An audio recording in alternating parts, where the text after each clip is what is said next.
Saudara pengungsi di Posko Banjar Kesambi, Kesiman, Kertalangu, dan Pasar menjalani pemeriksaan kesehatan sebelum meninggalkan pengungsian. Dokter dari Puskesmas dan Perhimpunan Dokter Spesialis Penyakit Dalam Cabang Bali memeriksa 46 pengungsi. Sejumlah pengungsi mengeluhkan batuk pilek dan gatal-gatal. Tak hanya pemberian obat-obatan, pemeriksaan juga meliputi tekanan darah dan pemeriksaan fisik mengantisipasi penyakit pasca banjir. Sejumlah bantuan terus berdatangan mulai dari sembako, matras, seragam sekolah, hingga peralatan masak. Kita sebenarnya memang lebih aware pada transmisi penyakit pasca bencana, dalam hal ini banjir ya. Jadi kami berusaha untuk melakukan screening terhadap penyakit-penyakit yang biasanya terjadi. Mungkin yang kita temukan sekarang masih sebatas pada kondisi gatal-gatal ya, karena terendam, kemudian juga ada penurunan sistem imun banyak ya, jadi sehingga banyak yang batuk dan pilek, ispa.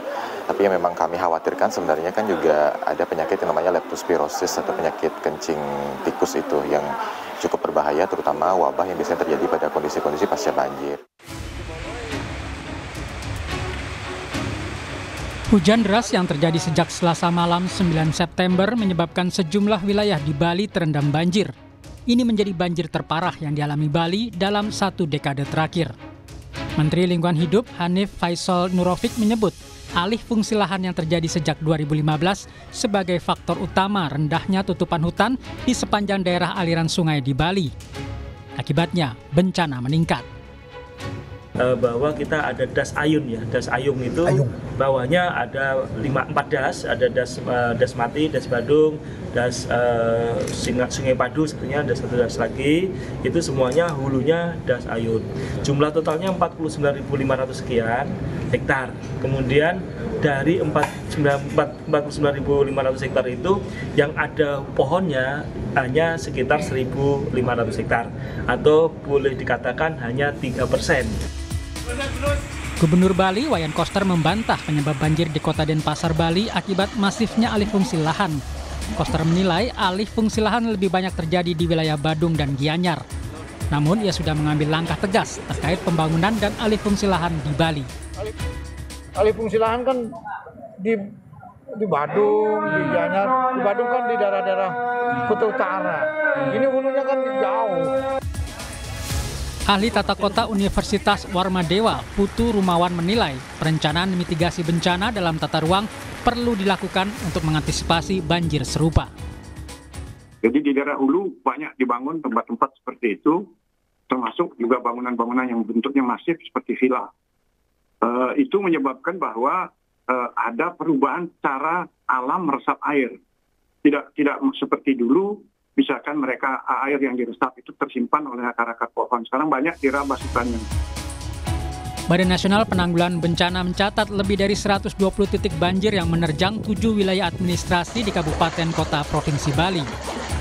Titik banjir paling banyak berada di Denpasar yang mencapai 81 titik. Sedangkan di Kabupaten Gianyar terdapat 14 titik. Kabupaten Badung 12 titik. Kabupaten Tabanan 8 titik, serta Kabupaten Karangasem dan Jembrana masing-masing 4 titik. Dalam musibah ini 17 orang tewas, 5 orang masih hilang, dan 185 orang harus mengungsi. Tim Liputan, Kompas TV. Menteri Lingkungan Hidup menyebut kawasan hutan di daerah aliran Sungai Ayung di wilayah Bali berubah drastis sejak 2015.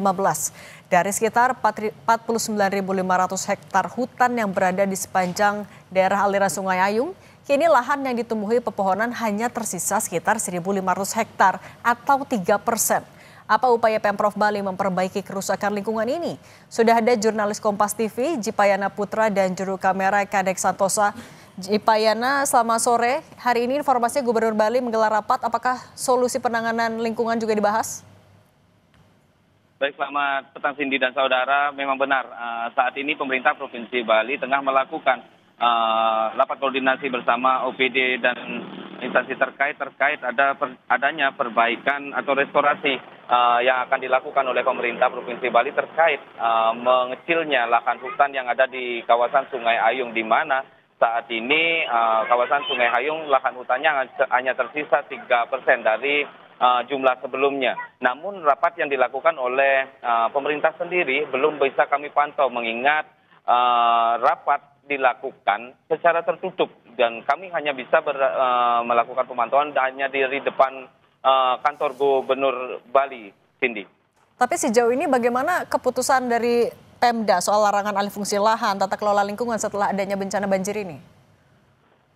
Baik, Cindy, memang benar dari Pemda sendiri langkah-langkah yang dari kemarin dilakukan dengan rapat-rapat koordinasi dan pemerintah Provinsi Bali akan merencanakan melakukan restorasi bantaran sungai yang ada di kawasan Sungai Ayung, utamanya di Tukat Badung juga untuk menormalisasi kembali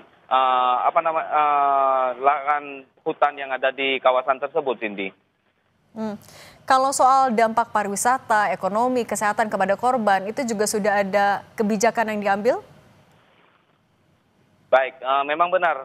Untuk dampak pariwisata sendiri, Bali memang mengandalkan pariwisata sebagai sumber penghidupan utama daripada masyarakatnya, di mana dalam kejadian banjir ini, Gubernur sendiri menyebut di beberapa waktu lalu, pariwisata Bali tidak begitu terdampak terkait adanya banjir bandang yang melanda Bali. Dan dari sisi pengungsi sendiri, korban sendiri, pemerintah juga tengah melakukan pengecekan kesehatan bagi para pengungsi yang khususnya yang berada di Kota Denpasar yang akan meninggalkan tempat pengungsian untuk kembali ke rumah mereka masing-masing, Cindy.